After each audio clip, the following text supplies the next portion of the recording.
And just to remind you of why this is important from my previous video, is this idea of dual criminality. There needs to be a dual criminality if a government wanted to extradite someone to their country for prosecution.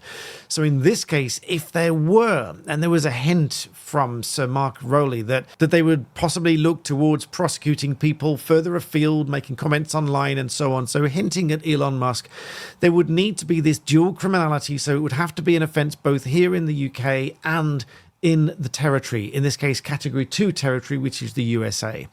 Reading on, Brian says, also under American law, articulating or advocating for the violent overthrow of the government is protected speech, as long as you're not actively conspiring and organising to commit prohibited activities in furtherance of that stated goal.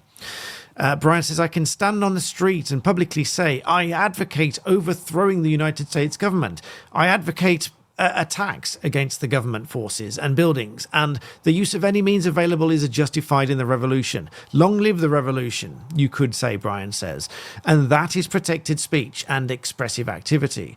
If I began to call on people to help me build devices to further this revolution, I've probably crossed the line into criminal solicitation and possibly seditious conspiracy, depending on whom agrees with me and offers to help.